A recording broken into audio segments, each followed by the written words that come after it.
My name is Mary Conquest.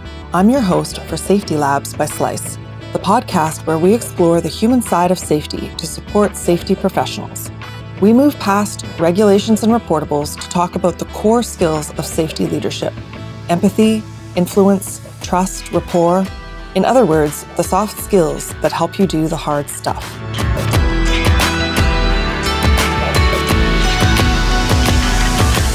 Hi there. Welcome to Safety Labs by Slice. What's the difference between leading and coaching? What challenges are leaders facing today? What skills should a coaching leader focus on developing?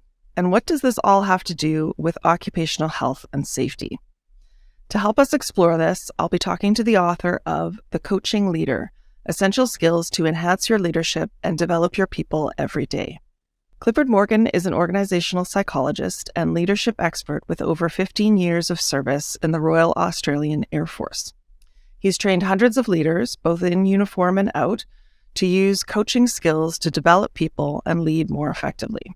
Clifford has coached CEOs, military commanders, government executives, and business and community leaders across a variety of industries. His services include team development, leadership coaching, workplace performance coaching, and facilitating organizational development solutions. He holds a master's degree in organizational psychology from the University of Queensland, and Cliff's passionate commitment to leadership coaching has inspired leaders and teams across Australia to work more creatively and effectively. Clifford joins us from Brisbane, Australia. Welcome. Well, thank you for having me on, Mary. It's great to be here this morning. Yeah. I'm laughing, folks, because it's morning for him, afternoon for me. That's right. Yes.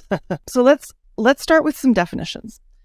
In the book, you make some distinctions between leading, coaching, directing, mentoring, all of which I think a lot of people use interchangeably. So how do you define those and how do they relate to one another? Yeah, certainly. So first of all, I guess starting with the big one, right? Leadership. And there are thousands of different definitions of what leadership is. And ultimately, from my perspective, they all kind of boil down to some different version of it's influencing a group of people to achieve a common goal. All right. And so that's kind of the influencing people is really what leadership is, right? John Maxwell, probably the most succinct definition that I've heard, and that's leadership is influence, nothing more, nothing less. And so when we start pulling out some of the differences between leaders, it's really the mechanisms that they use to actually influence people. We have the kind of traditional, more directive style of influence, which is because I am the leader and the position that I hold and the experience that I have, I'm going to tell you what to do, right? Based on the authority that I have, the experience and all that sort of stuff, I either know what the best thing is because higher up in the organization have told me, or based on my experience, I know what the best thing in order to achieve the common goal is. So I'm going to tell you what to do. And that's the more directive style of leadership. And then kind of on the other end of the spectrum, we use I talk about particularly in the book around kind of coaching, right? It's really asking questions, and it's taking people on a journey to help them realize what the best solution is or the best way to achieve the goal and getting them to come up with those answers. And so it's all about asking strategic questions. So coaching itself, if you want a definition, is really that. It's asking strategic questions that allow the individual being coached to identify solutions or ways forward to overcome challenges themselves, right? And over time, as they get taken through that process enough, ultimately the end game is that they self-coach and they can take themselves through that same process. And then, so the other common definition that's often thrown in the mix there, Mary, is mentoring. And, often coaching and mentoring is used interchangeably, in whatever common context.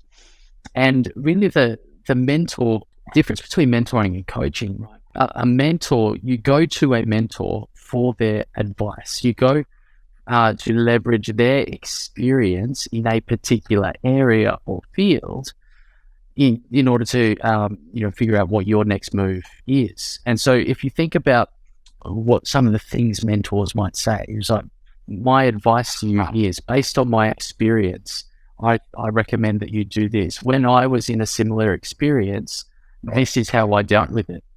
And so it's all based on their experience. A coach, however, in a pure coaching context, the coach is simply asking questions. They're not sharing their experience at all. And they're helping the individual to leverage their own experience to come up with the solution or the answer to whatever we're talking about. And so that's really empowering in many ways for the individual leader when they're coaching, because it means that they're not under kind of all this pressure to have all the answers. And if they are encountering something for the first time, they don't have experience in that area, and that the people they're leading are looking to them for the answers. It's not like, well, I don't have experience, so therefore I'm failing as a leader, right? You can simply ask questions to find the answers. And what it also allows leaders to do really effectively is lead people in roles that they haven't been in themselves. And so, for me as a coach and a leader, I've coached and led Air Force fast jet pilots. I've never sat in the cockpit of a plane. I've coached lawyers, and I've never stepped into a court of law.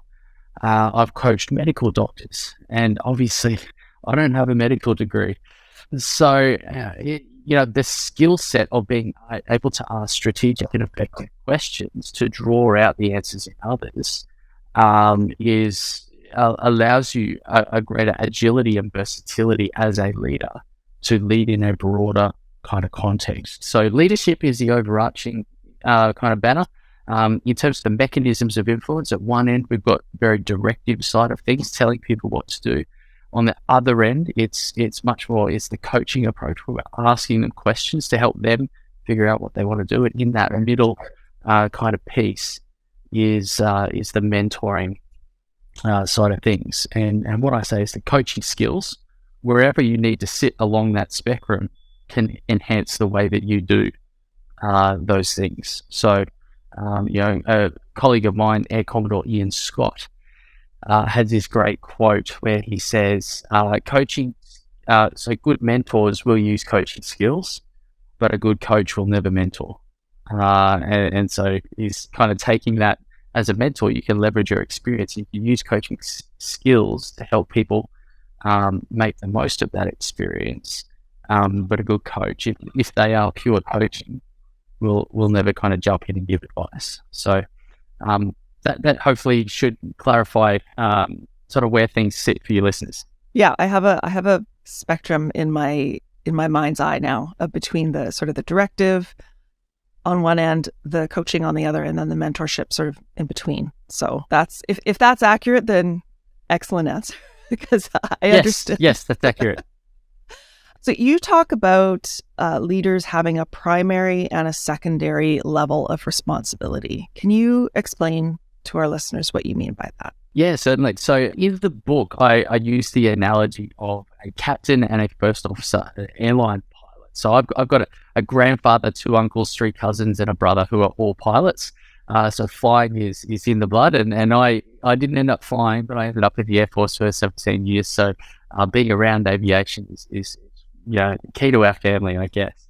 But in that scenario, in that example, we talk about the captain being the leader of the aircrew.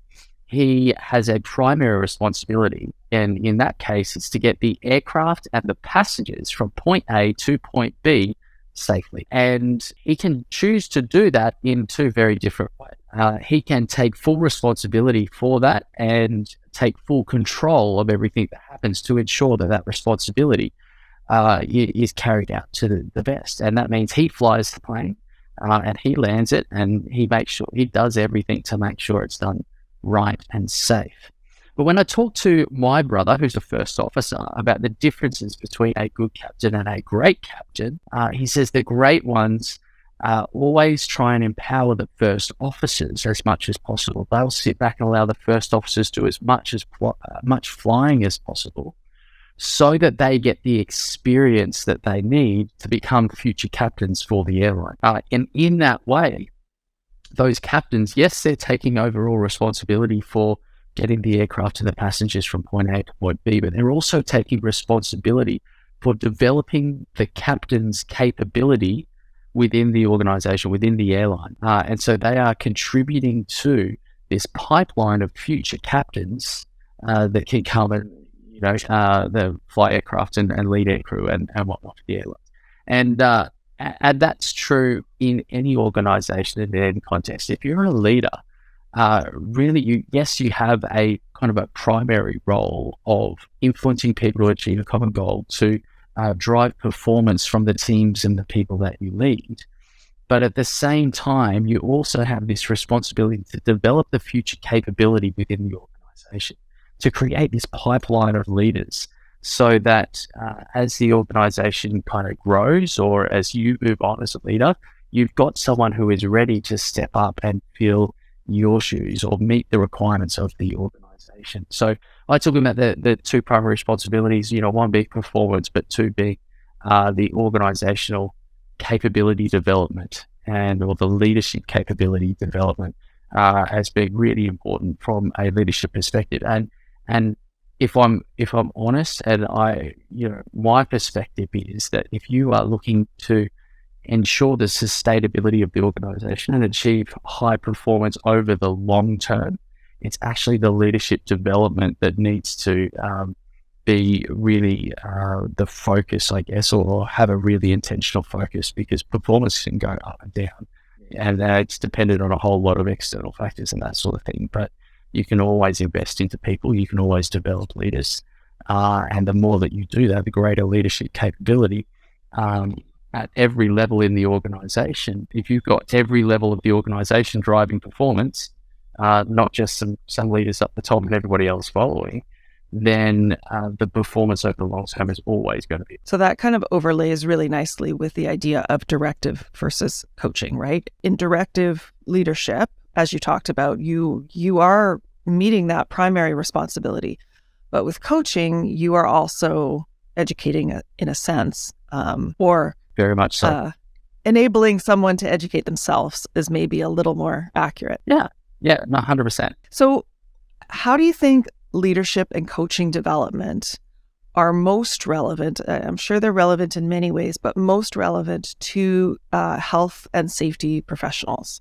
Yeah, certainly. So in many different ways, but let's just pull out a few of them. Right? So when I think about health and safety professionals, I'm not one, but as I mentioned, I have led health and safety professionals. I've coached them. I've worked alongside them in a number of different projects and initiatives in different organizations and contexts. And for me, I guess there's two main ways, right? And that kind of comes with the organizational safety initiatives of the project, or whatever kind of the organizational system type thing that health and safety professionals are involved in and trying to get up within the organization. And then the other one is kind of the more one-on-one individual type thing.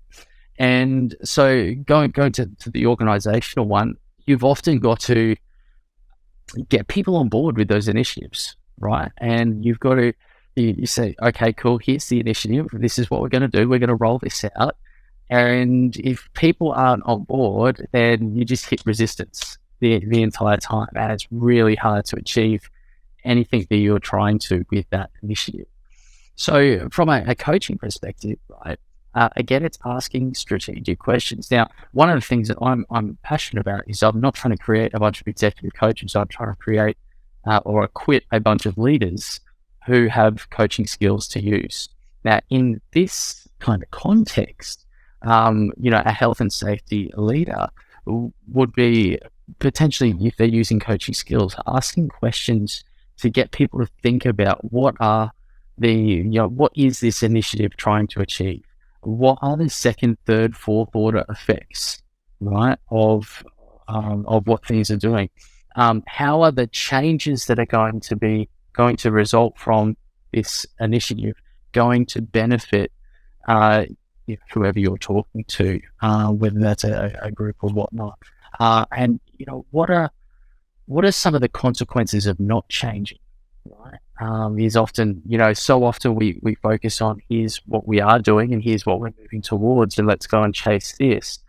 And that's a very much a pull motivation to strategy, or it's a moving towards. But you know what? There's in terms of the emotional drivers of action and motivation, fear is a really big one, right? And some people are more driven by fear. We don't want to lead by fear. We don't want to rule by fear. But there are times when it can be a really effective lever to use to influence people. And so having a discussion around, hey, if you don't jump on board with this initiative, what are going to be the consequences?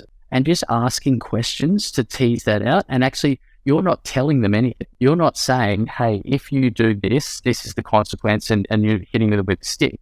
You're just sitting there and go, hey, what happens here if everybody moves that way and you're stuck back here and you haven't jumped on board this initiative? What are the consequences of that going to be? And getting them to kind of tell you and pull that out can actually be a really powerful strategy to create action and get them to jump on board. Yeah, I was going to say people don't like change, and that's maybe a good way to just to get them to think about the bigger picture. It's like, I know this is uncomfortable for whatever reason, that it's change and we don't like change. However, let's think about, the pain of not changing will one day be greater. Yeah. So, and that's what, when I start talking about the psychology of change, right? People fear what they don't know and all this uncertainty. So we're trying to give them as much certainty as they can. And what I always say is that we want to minimize the threat and maximize the reward. So, people feel like the threat or the sense of loss that they're going to go through with the change is minimal, whereas what they're going to gain is higher, and that's for the majority of people, that's an effective way to go about it. However, if you are encountering people who are really resistant and they're stuck and they're not budging and they're not doing, that's when I say we potentially dial up the fear-based stuff and the threat. And again, it's not threatening them, but it's just it's asking them questions so that they actually consider what those consequences are, because most people don't. They just go, I'm not going to change. I'm not going to, and I'll be fine.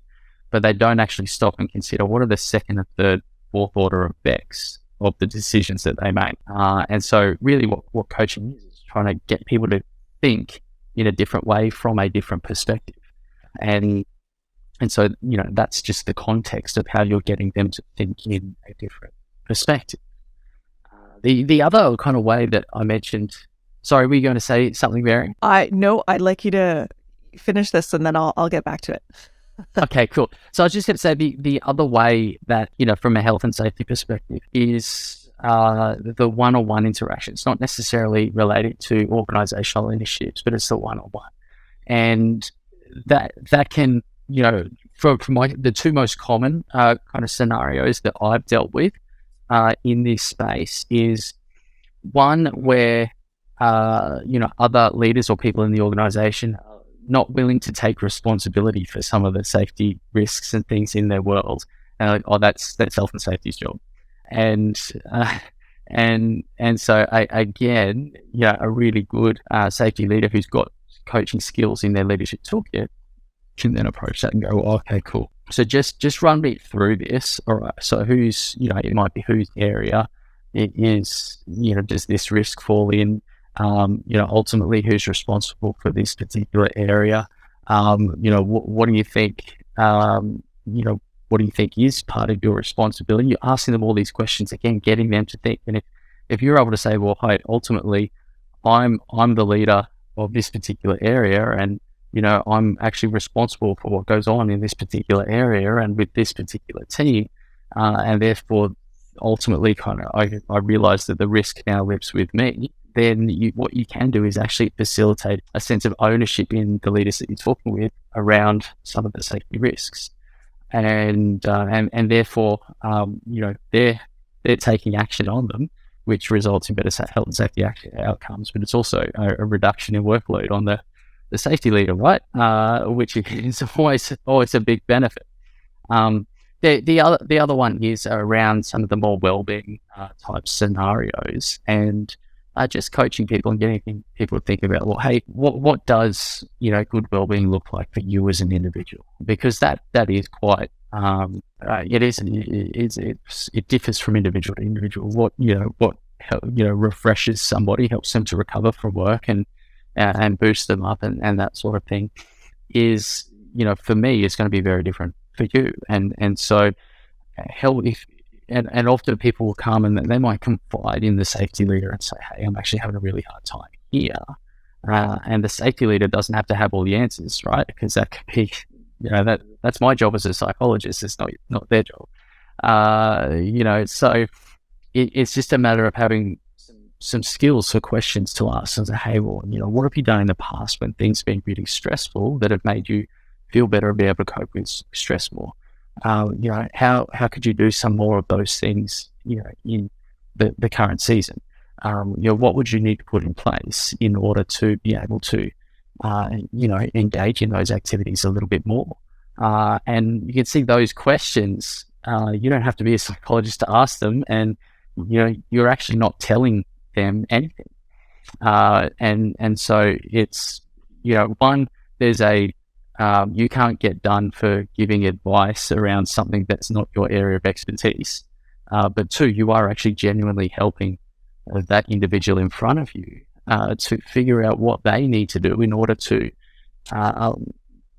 maintain their well-being and perform in the workplace and all of that. So, yeah. So when it comes to health and safety, it generally those two things. It's asking strategic questions to get on board with initiatives, and then it's the individual, asking questions to help foster ownership and responsibility, but also kind of, work through some of those more delicate well-being type scenarios, I guess. Yeah, what I was thinking actually was on the individual level. I hear from a lot of health and safety people that it's challenging, it can be difficult, but it's crucial, absolutely crucial, to get people on the front line, whatever that looks like, to talk to you about risks, because they're the ones who are going to see the risks. And so it was just sort of occurring to me that having this skill of asking questions and developing trust is a good way to get people comfortable with coming to you and saying, I noticed that this piece of equipment isn't working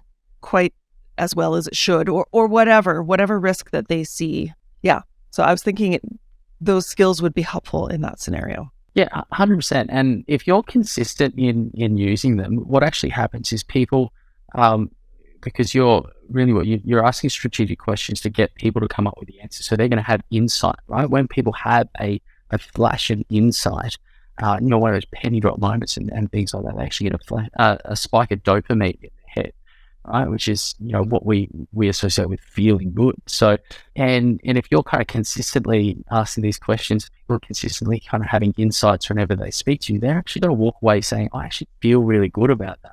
And that means there's going to be a level of connection there. It's going to foster this trust, right? It creates what from a psychological perspective, halo bias, right? Every time I interact with you, then I feel good about it. So therefore, every time I interact with you, I'm going to interpret that in a really positive way. Whether or not, it could be interpreted multiple ways, I'm going to choose to interpret that in a positive way because I feel good every time that I'm with you.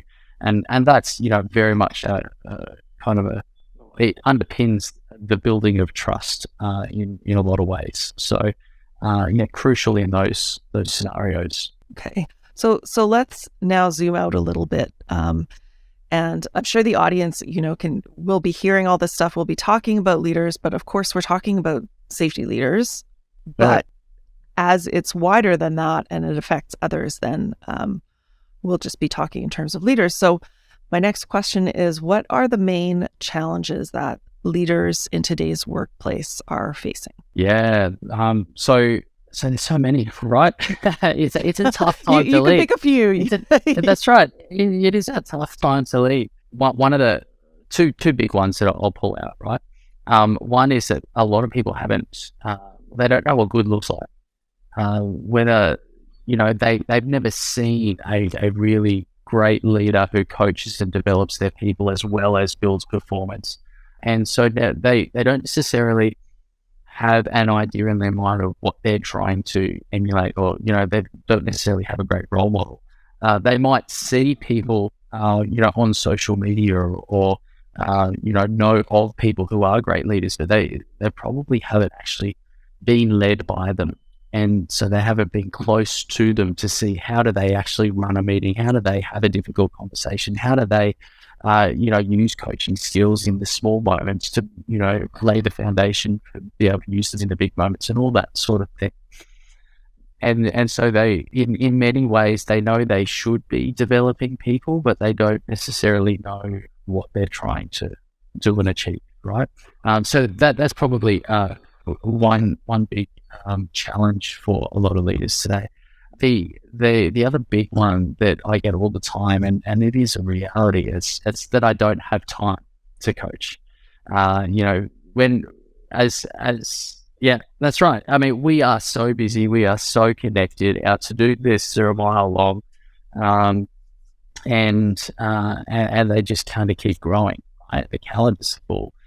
How do we find the time to coach? And one of the reasons why leaders rely on telling their people what to do is that it's quick, right? It's easy, and we get the solution that we want. Or there's the kind of three keys. But every time we tell people what to do, and we give them a solution, they go away and implement, then it all goes well, and that's awesome. But what happens next time they encounter a problem? They go to the source of their last solution, which is you, the leader. And so you become the bottleneck in the organization because everybody is coming to you. Essentially, we've trained our people to be passive problem presenters. They just, I've got a problem, here it is, present it to you. And so therefore we become the bottleneck, and we have even less time than what we had originally. Right? And so, coaching does take a little bit of an investment, and in terms of time. But I always ask myself this question, and it comes from when I was sitting down having coffee with a leader that I had in my early years, and he had a massive capacity. He carried so many different portfolios, and I said, "How do you do it all? How do you have such a big capacity?" And he said, "I'm constantly asking myself this question. What do I need to do today in order to give me more time in 6 weeks or 6 months?" And he said, so often, what I need to do today is going to be inconvenient, but I know that the payoff is going to be in the long term. If I invest the time today, and it might be that, hey, I've got to, spend, it might be 15 minutes, it might be half an hour more than I would if I was going to just give someone a direction, and it might take a little bit more time at the front end, but tell you what, at the back end, it gives you so much more time back because essentially you've developed the capability. They're more proactive, they've got more initiative, they've got more understanding and ability to do things more independently, so they go and run with it. And what ends up happening is that people start solving their own problems before you even hear about it. And so I always challenge people say that, I don't have time. I mean, yeah, I get it. Like, really difficult, but how do you not have the time to coach if you think long term? Right? It's one of those things that if you make the investment today, you're going to reap the rewards down the track. And if you don't, then you're only going to have less time in the future. And so it's a bit of a perspective shift and a mindset shift that's required. But very much a real problem. And I'm coaching a group of leaders at the moment, partnership in a law firm, and they're absolutely smashed. I'm like, don't try and turn every interaction into a coaching interaction. Just try and make a little bit of progress every day. And if you're using coaching skills as part of a conversation and you're just prompting a little bit more thinking and then giving the direction, then hey, you're still making progress, right? And that I think is a key thing for a lot of people that I work with and go through my program, and they're trying to turn every coaching interaction, or every interaction they have into a coaching interaction. It's just not realistic, right? And so what I say is that you've got to teach, you've got to give direction, try and dovetail that direction with a couple of coaching questions. So you ask a question, at the front end, and it might be, hey, if I'm standing here, so let's say, safety leader is walking in and there's a particular risk or hazard that is in front of them, and that needs to be dealt with straight away. And so you might call over area manager or whoever it is in this context, and you say, hey, put yourself here in my shoes as a safety leader. What do you see right now? And get them to stand out and then highlight what the hazard is. And you want to say, hey, what do you think needs to happen? All right. And you just get them to think about that. And then you go, okay, cool. What I need you to do is boom, boom, boom, boom, boom, give the direction. Right. And then at the end of that, you might go, hey, what do you think we need to do to make sure that this doesn't happen again? Right. And so you've dovetailed the direction with a couple of coaching questions. You've encouraged them to start thinking critically about the situation and the hazard, the risk that's in front of them. And therefore, you're fostering them thinking that way next time they encounter something of that nature. So if you can, in that way, you're using coaching skills to enhance the way that you give the direction, right? And so that's often not necessarily a compromise, right? But you're still providing the quick direction that needs to happen, but you're doing it in a way that prompts their learning as well. Mm-hmm. Yeah, I think it's a little more realistic than being all one or all the other. 100%. And that's what I said before. I'm a big believer. We don't need to fill our companies full of executive coaches, because every conversation would be drawn out. Every conversation would be drawn about learning. What do you think? 100%, right? We need leaders to lead, and we need them to make decisions. We need them to give direction, but we need them also to temper that and do it in a way that develops people. So, ultimately, kind of my big thing is, if you can lead in a way that transforms your people that you lead into better versions of themselves, then they become, better people is more high-performing employees, which means more high-performing teams and better companies, right? But kind of the altruistic side of that is that those better people go home and be better husbands, fathers, mothers, wives. And we've got better families and better communities as a result of that as well. And that's one of the reasons why I do what I do, is because I've seen the destructive nature of poor leadership, and I wage a war against the perpetuation of poor leadership. But I've seen the transformative, amazing power of good leadership. And I really want to equip leaders to lead. Well, that's wonderful. I wish you well in every ripple effect, because it's true. Happy people at work are happy people at home, and vice versa. You mentioned mindset just a few minutes ago.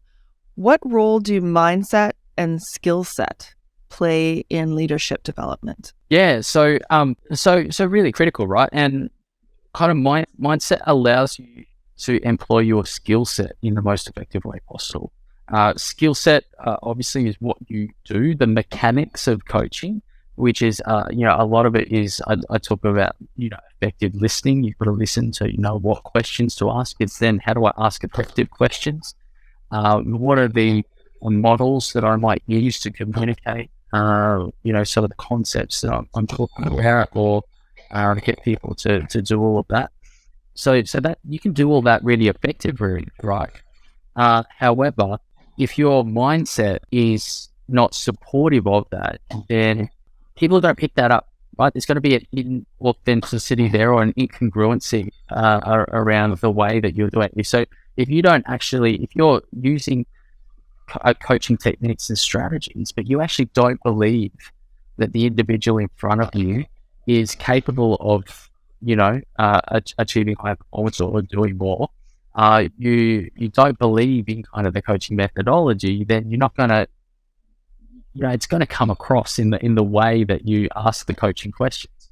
And so therefore it's not going to be effective. People are going to pick up on that. And there's also a degree, right, where you're not even going to start to coach if you don't have a mindset and a belief that, coaching is effective.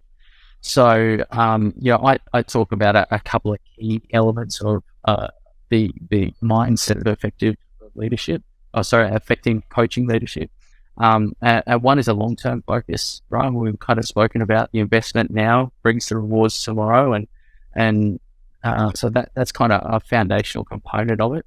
And another is the growth mindset, and some of the work that comes out of Carol Dweck over in the States is really powerful in that space, and demonstrating that if you believe that if you put in enough effort and intention and time, then you can actually develop your skills, so you can develop your capability, but also you can have an influence on the world around you, is also very much part of that. The opposite of a growth mindset is a fixed mindset, and they're like, everything's fixed, it is what it is, and doesn't matter how much time, energy, and effort I put in, I'm not going to make a change. And so you can have a fixed mindset about a person, you can have a fixed mindset about a situation, you can have a fixed mindset about yourself, or you can have a growth mindset and say that, hey, understand that this is the current situation, or that's the current level of ability of that person. If I put in time, energy, and effort, then I can make a difference. I might be able to change the environment. I might be able to change the situation. I might be able to influence people. And so that's, there's no point kind of trying to take a coaching approach if you don't believe that change is possible, right? And so they're kind of the two foundational ones there. I talk about some others around, believing that people have the ability within themselves to, come up with the solutions and problems. If you don't believe that that's the case, then, why coach ultimately? So, and some other ones around, going first, leadership, or never ask people to do something they're not willing to do themselves. And so, you should be kind of coaching yourself as much as coaching others, and receive coaching yourself. Go and get a coach, I think is an important part, because, whenever I'm running the coaching leader program, where I'm training and equipping leaders to coach, part of that is coaching them. And that's so that they actually understand what it's like to be coached, so that they know. Because if they don't know, they're kind of asking all these really hard questions. Yeah, it sounds like an interrogation. Yeah. Yeah, and 100%. And their people are just sitting there going, and then they come back and go, this isn't working. And I'm like, well, do you experience, like, have you been on the other side of what you're doing to these people? And so once they have that experience, that tempers the way that they ask the questions and the way that they use their coaching skills. So, that's an important aspect to the program as well. So talk to me a little bit about goals. First of all, what do you think is the most, or a very common mistake that people make when they're setting goals? Yeah. So I guess the biggest one is clarity, and not getting specific enough, not getting clear enough. The number of times I'll sit down with a CEO or an executive, and they'll talk to me about whatever the problem is. I'm like, okay, cool. So in this situation, what is it you actually want? Just get this blank stare, right? People say, I want to do this. I want to be fit. I want to be healthy. I want to have lots of money, or I want this problem to go away in my business. I just wish that, everybody jump on board with this safety initiative. All well and good, but they're kind of like wishes, they're aspirations, they're not goals. And so when you actually take the time to sit down and go, what is it that I actually want? Let's get specific around what does the end state and the outcome look like, and what are the impacts of that? And once people get super clear on that, generally I find people can figure out what they need to do to get there. But people don't spend the time to get clear around what it is they want to achieve in the first place, which is part of the reason why they struggle so much to achieve their goals and that sort of thing. So getting super clear. I mean, in the book, I talk about the SMART goal process, which many of your listeners would know. So getting really specific, making sure it's measurable, making sure it's achievable, making sure it's realistic, and making sure it's got a time frame. I put two other P's on the end of that formula, and so I talk about being positively framed. So people move towards what they focus on. And so if you're focusing on stopping something, then it's kind of negatively framed. It's the thing that you don't want to do. But if you're focused on the thing that you don't want to do, you're actually thinking about that thing you don't want to do, and you're probably more likely to actually move towards it, right? Whereas if you're focusing on what you do want to achieve, what you do want to do, then you're more likely to actually engage in that thing. And the other one is a connection to purpose. You've got to kind of understand why do you do what you do. I've got to. So again, like a lot of leaders they haven't taken the time to clearly articulate what their sense of purpose is as an individual leader. And so they can't, if they haven't articulated that, they can't kind of link their goal to that, right? But so often the same with, organizational initiatives and that sort of thing, right? It's, yes, we want to do this to achieve this outcome, but hey, let's take a moment. What's the purpose behind this? Are we really clear on why we're doing this? And again, if you haven't taken the time to get that clarity, then you can't leverage that clarity to really provide the motivation behind the goal or the initiative, the outcome that you're trying to achieve there. So yeah, I think that one of the biggest things for a lot of people is they just don't get super clear on what their goal is and why they want to achieve it.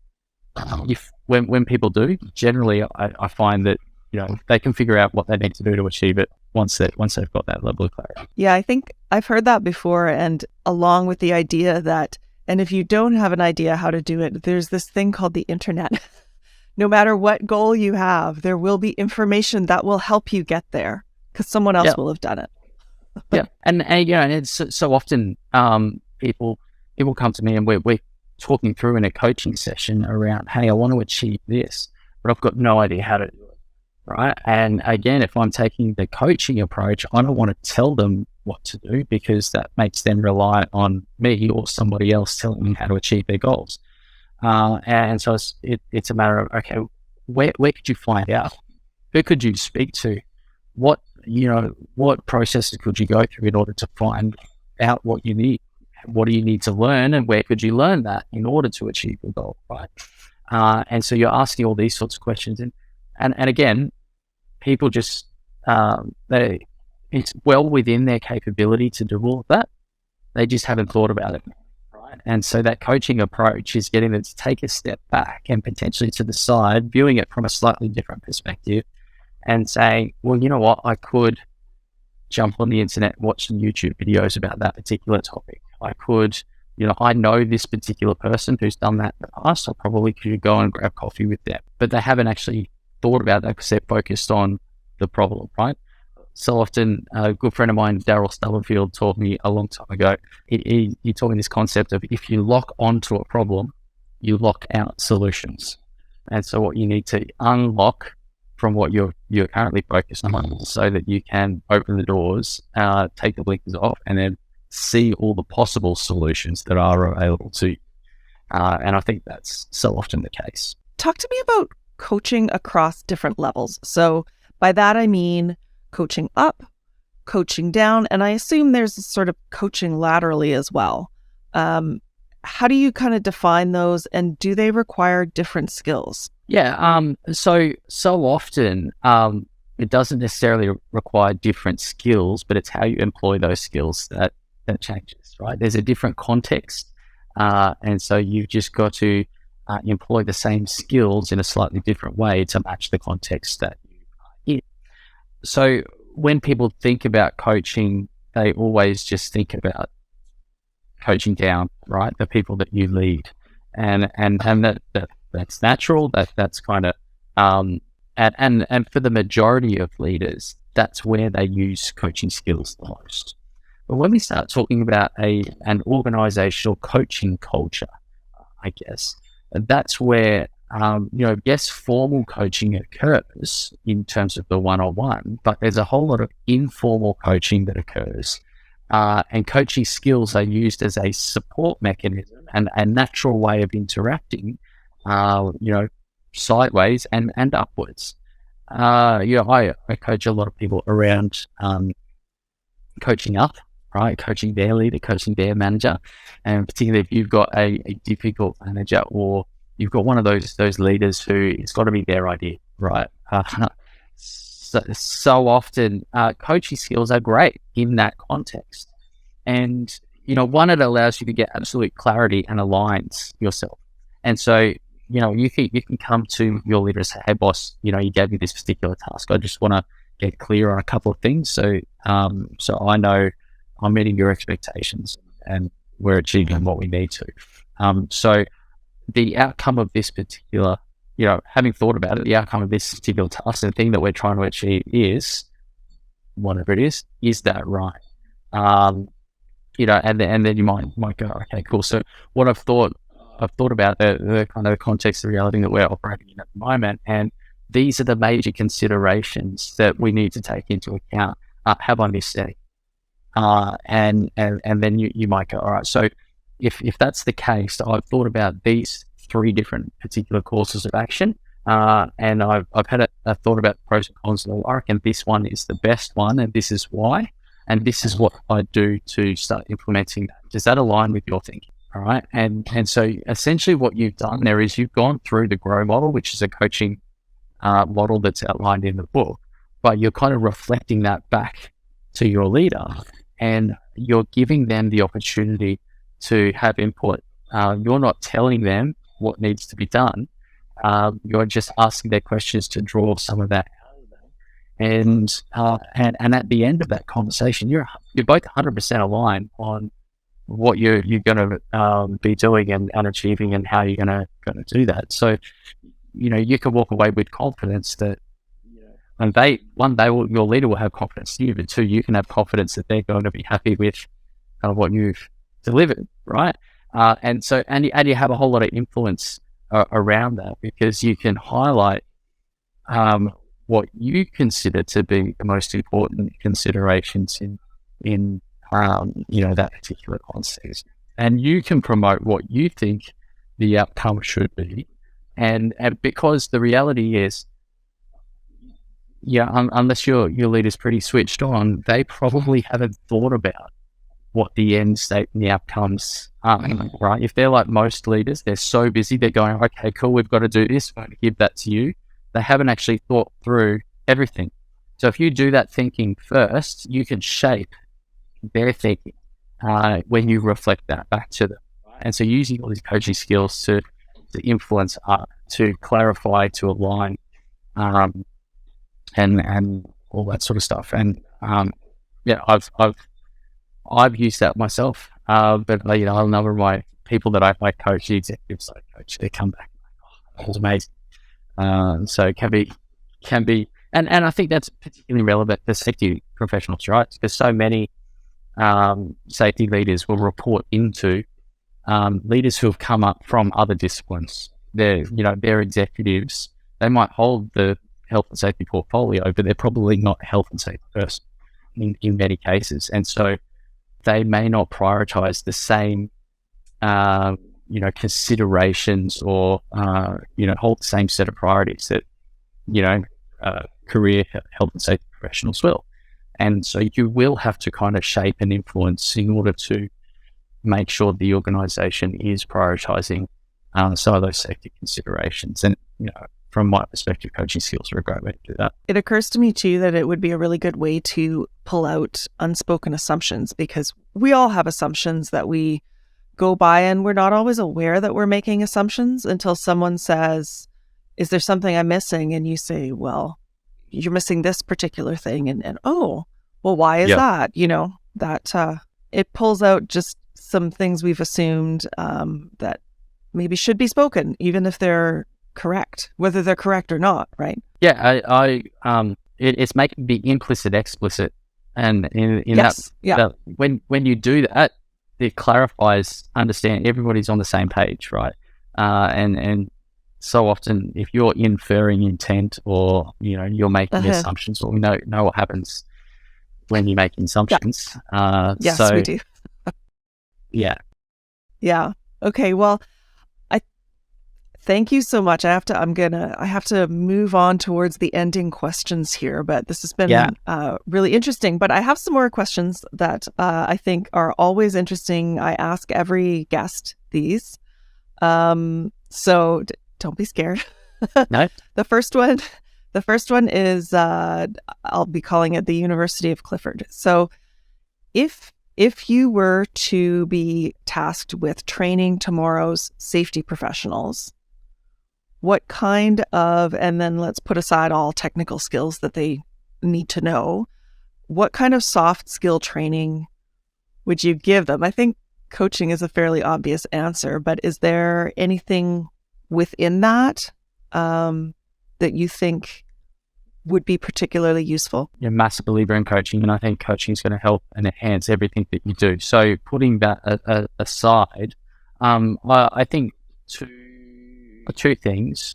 One is understanding people, and so understanding, just getting a basic understanding of different personalities, and how to use and leverage those.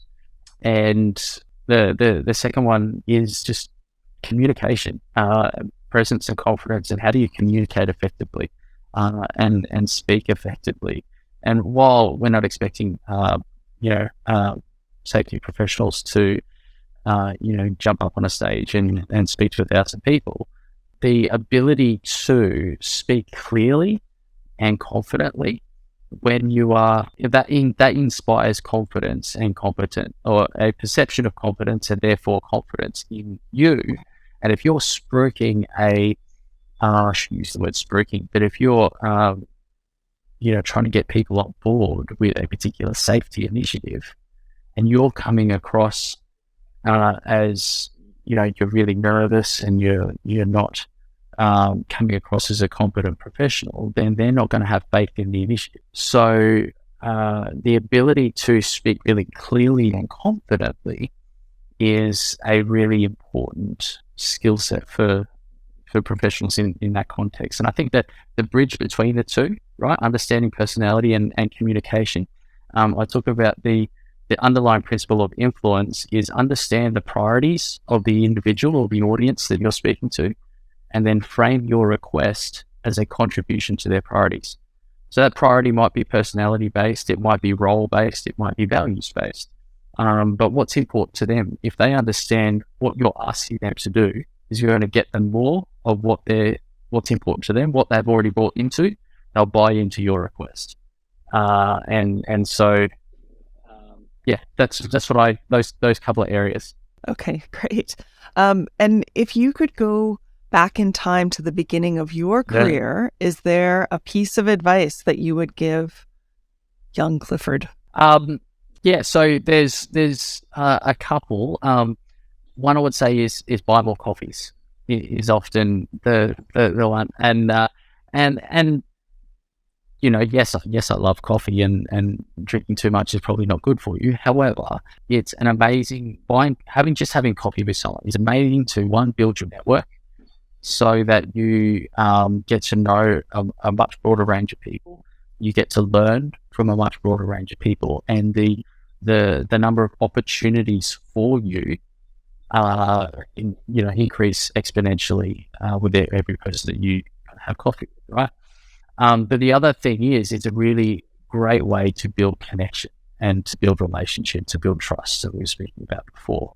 And I think that is absolutely critical for safety leaders within a large organizational context.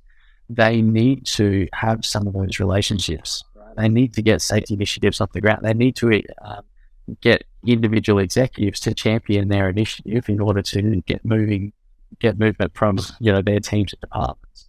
And so the more relationships they can build, connection that they can build with individual leaders throughout the organization, the more effective they are going to be at their role. Good. Yeah. You can always get decaf. Remember that, people. If it's too much. I've got, if there's an Italian hot chocolate where we're having coffee, then I'll... Perfect. So again, there's sort of an obvious answer to this question, which is, how can our listeners learn more about the topics in our discussion today? So of course there's the book you've written. Yeah. So there's the book, right? But which is always great. And there's the book, and we'll have it linked in the show notes. And we usually show a little picture of the cover, the coaching leader. But are there other sort of books or websites or even concepts that you think would be a good thing for people to look up if they're interested in this sort of thing? Yeah, certainly. So there is a wealth of information out there, right? A couple of other books that I think are some of my favorite. They're the books that I wish I'd written. Have a look at Michael Bungay Stania, right? So he's an Australian who lives in Canada now, is one of the world's best coaches. So he's written The Coaching Habit, which is an amazing book. Also The Advice Trap, and I think his most recent one is How to Begin. But he is an amazing coach. He's an amazing educator, and some of his books are brilliant. Another great one, if you're particularly interested around kind of coaching culture and getting coaching throughout your organization, is a book called Bring Out Your Best, and it's by Natalie Ashdown. And she's actually, she was the one that taught me how to coach way back when, right?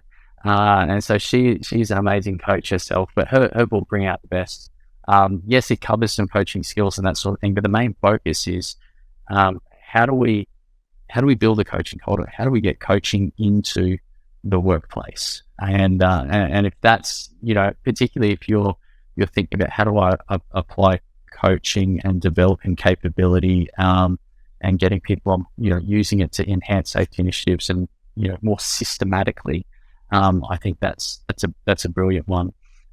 There's plenty of kind of short online courses and that sort of thing. You might want to check out, ICF is the International Coaching Federation. It's kind of like one of the global bodies. The other one that's really good is the Association for Coaching. I've been a member of both of those, and there's some really good stuff out there, training material wise, and that from them. So yeah, check it out. There's plenty of stuff out there. What I would say with coaching is that it is an unregulated profession. So anyone can stick up their shingle tomorrow and say, I'm a coach, and start coaching. So if you are looking for a coach, or you're looking for coach training, make sure that there's some sort of accreditation by some sort of body there, rather than just getting anyone off the street. Yeah, do your homework. And in that vein, where can our listeners find you on the web? Yeah, so cliffordmorgan.com.au is the best place. I'm very active on LinkedIn as well. And so come and track me down, reach me out, connect, and say today, if you've got any questions, I'd love to be able to answer those. For any of those that are really interested, I'd love to give them a copy of a quick beginner's guide to having a coaching conversation. So if you go to the website, cliffordmorgan.com.au, you can download that one for free, and it will give you, a coaching model, a whole bunch of questions, and a whole bunch of information around how to start. You can take that and start coaching straight away. You could give it to one of your team leaders, and they can start going and coaching straight away as well. So yeah, I'd love to make that available for your listeners, Mary. Well, I'm afraid that's all the time we have for today. Thanks to our listeners for tuning in, and thanks so much for lending us your time, Cliff. Thank you very much for having me on. It's been great to speak to you. And my thanks to the Safety Labs by Slice Tea, and bye for now.